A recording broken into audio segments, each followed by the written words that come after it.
అందరూ లేచి నిలబడండి అని ఆకాశం నుంచి మీకు శబ్దం వచ్చింది. కళ్ళకే కనిపించిందా? అందుకని బైబిల్లో పౌలు గారు యేసు ప్రభువుని నమ్ముకుని ప్రకటిస్తున్న వాడిని చంపడానికి గుర్రం మీద వెళుతూ ఉంటాడు. ఆయనతో పాటు కొంతమంది సైనికులు వెళుతూ ఉంటారు. వెళుతుంటే అది 2 సందర్భాల్లో, అపోస్తుల కార్యాల్లోనే 2 సందర్భాల్లో రాశాడు. ఒక సందర్భంలో ఏమీ మార్పు లేదు, అదే విషయం రాశాడు. ఒక సందర్భంలో అన్నాడు, ఆయనతో ఉన్నవారు ఆ వెలుగుని చూచిరి. అంటే వెలుగు వచ్చింది, పౌలు చుట్టూ వెలుగు వచ్చింది, ఒక శబ్దం వినబడింది. ఆయనతో ఉన్నవారు ఆ వెలుగుని చూచిరి కానీ ఏమీ వినలేదు అని రాసింది ఒక చోట.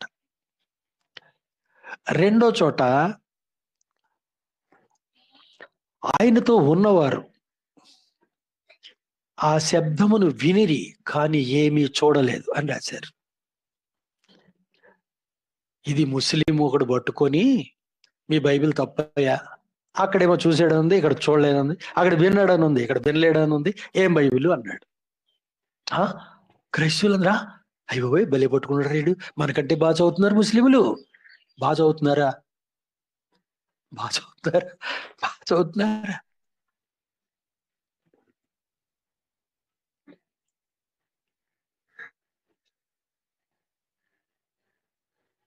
మనకంటే బాగా చదువుతున్నారు ముస్లింలు. అవును, మరి నీకంటే బాగా బాగుంది, మనకంటే అనుకో, నీకంటే బాగా చదువుతున్నారు అను. అలా క్రైస్తవులు ఎంతో మంది సమాధానాలు లేక గిరి గిరి గిరి గిరి గిరి అన్నారు. ఆ రోజుల్లో గిరిగిరిమని తిరిగారు. అప్పుడు దానికి సమాధానం ఇది అని చెప్తే మళ్ళీ అందరూ ఆశ్చర్యపోయారు.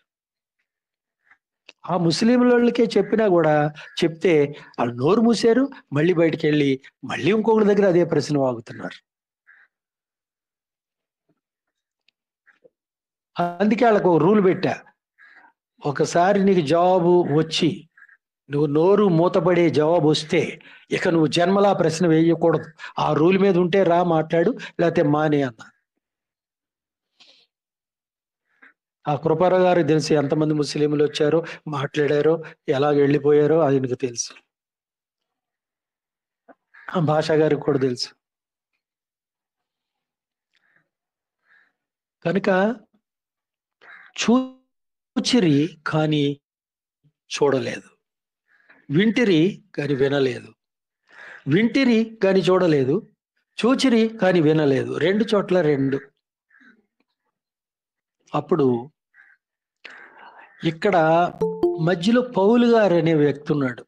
ఆయన చూచాడు, విన్నాడు. ఇక్కడ చూచిరి కానీ వినలేదు, కానీ పౌలు గారు విన్నాడు, చూచాడు. ఇక్కడ వినిరి గాని చూడలేదు, పౌలు గారు చూశాడు, విన్నాడు. ఇక్కడ చూశాడని చెప్పింది ఏమిటి, ఇక్కడ చూడలేదని చెప్పింది ఏమిటి? ఒకటేనా? అంటే ఇక్కడ చూడగలిగేవి 2 వచ్చినాయి, ఇక్కడ విన్నారు కానీ ఇక్కడ వినలేదు అన్నప్పుడు 2 ఒకటేనా? అంటే వినేవి 2 వచ్చినాయి అక్కడ పౌలు గారి దగ్గర. చూడలేదన్న దగ్గర 1 చూడలేదు, చూశారన్న దగ్గర 1 చూశారు. మొత్తం ఎన్ని? చూసినవి చూడండి కలిపితే 2. పౌలు గారు 2 చూశాడు, పౌలు గారు 2 విన్నాడు. వీళ్ళు 1 విన్నారు, 1 వినలేదు, 1 చూశారు, 1 చూడలేదు. 2 మాటలు కూడా కరెక్టే కదా, 2 మాటలు కరెక్టే కదా. కనుక అక్కడే రాసి ఉంది, వెలుగుని చూసిరి కానీ పౌలు గారు ఏం చూశాడు? పౌలు గారు ఏం చూశాడు? కళ్ళు పోయే లోపల, కళ్ళు పోయాక కూడా పౌలు గారు ఏం చూశాడు? వెలుగుని చూశాడు, కళ్ళు పోయినాయి.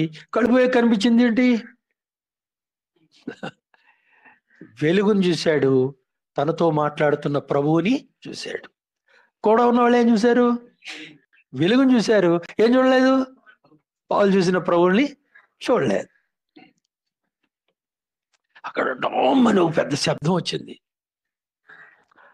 ఆ శబ్దంలో సౌలా, నువ్వు చేస్తున్నది ఏమిటి? పలానా వాడి దగ్గరికి వెళ్ళు. ప్రభు మాట్లాడాడు. వాళ్ళు ఏమిన్నారు? శబ్దము వినిరి, కానీ ఏమి వినలేదు. శబ్దం విన్నారు, సమాచారం వాళ్ళు వినలేదు. పౌలు గారు శబ్దం విన్నాడు, చెప్పిన మాటలు విన్నాడు. చూసారా? ఇప్పుడు ఇంతకీ వినబడేదేదో కనబడిందా?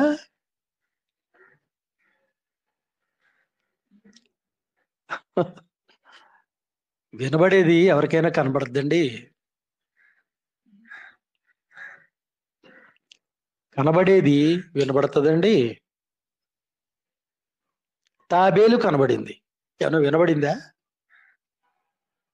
ఏమైనా వినబడిందా?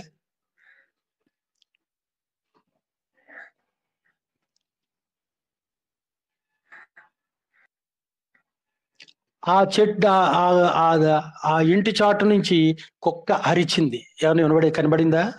ఏమైనా కనబడిందా? లేవండ్రా మొర్రో, ఇంకెప్పుడు అన్నం తింటారని పైనుంచి ఒకరు అరిచారు. ఏమైనా కనబడిందా? వినబడిందా? వినబడేది కనబడదు, కనబడేది వినబడదు. మా ఆయన నాకు ఎదురుగుండా కనబడుతున్నాడండి. ఆయన అన్ని ఎన్నో చెప్తున్నాడు నాకు రాత్రులు. దాని గురించి, దీని గురించి, పక్కింటోడి గురించి బోల్డ్ మాటలు చెప్తున్నాడు. మరి నేను వింటున్నాను కదా అన్నాడు. అదేమిటిది? మీ ఆయన కనబడుతున్నాడు, చెప్పే మాటలు వినబడుతున్నాయి. వినబడేది మాట, కనబడేది భర్త. రెండు వేరు కదా, రెండు వేరు కదా.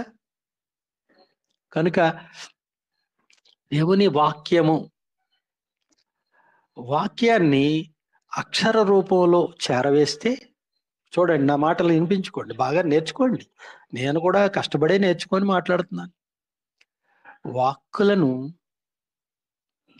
అక్షర రూపానికి రూపం కల్పిస్తే కళ్ళకు కనిపిస్తాయి, కానీ వినబడవు.